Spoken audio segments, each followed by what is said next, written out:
even within patients, even if you are trying to reassure and educate them around some of this stuff, it can be a real challenge. And it's a lot around the history of it and what they, like Steve was saying, if it's diarrhea, sort of thinking, this is not really it, or you want to try and reassure them around it. It doesn't often work. And so it's sort of left, and even when you speak to doctors in the practice, there's an air of caution around trying to prescribe it 20 years after you've potentially prescribed it, even if you're absolutely adamant that it's not an allergic reaction to penicillin. There's a line in the paper that says one of the issues is the alternative is too easy. It's quite easy to prescribe a second line. And in a way, that's part of the problem with antimicrobial resistance in general, isn't it? Is you've got acute patients in front of you versus a long-term 10, 20, 30 years down the line problem of antimicrobial resistance. And so that's why deprescribing is so hard in general, isn't it? Because you're battling that risk of harm by doing something as opposed to the risk of harm of not doing something. So again, there's a lot of behavioural and psychology stuff in here that I think could really help. In between this paper being submitted to the journal and it being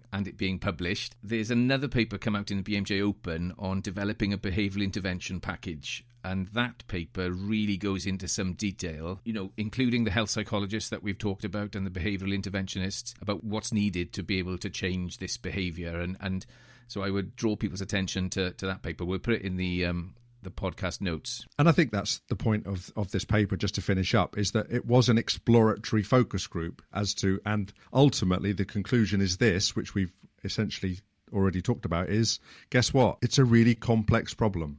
And you're going to have ways of working it out. Probably need to be multidisciplinary in relation to nurses, doctors, pharmacists and others to optimally take it forward. And if Scotland have already got a model for that, and I'm not familiar with the BMJ Open paper, it's really highlighting to all our listeners that this is something that if we're going to improve antimicrobial resistance, we are going to have to look at this very tough nut to crack. But very worthwhile. Definitely. Okay, thanks all. Another important discussion and useful micro discussion.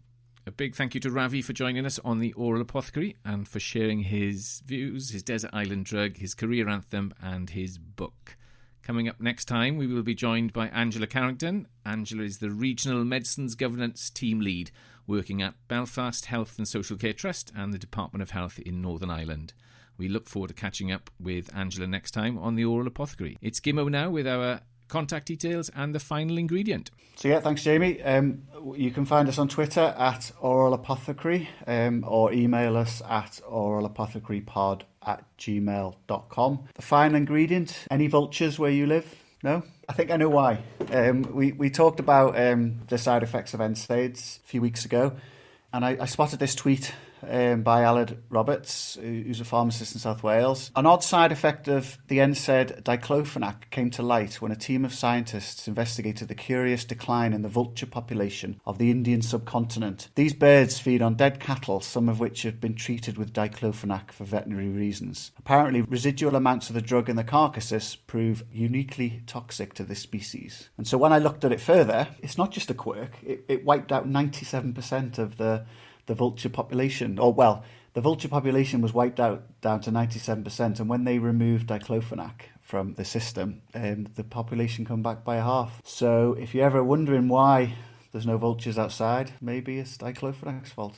This was a 3 Apothecaries production. Sound engineer Jimbo Slough, original music Jamie Brewster, artwork by David Baker. Thanks for listening to the Oral Apothecary podcast. Warning, may cause drowsiness if you don't listen with caffeine.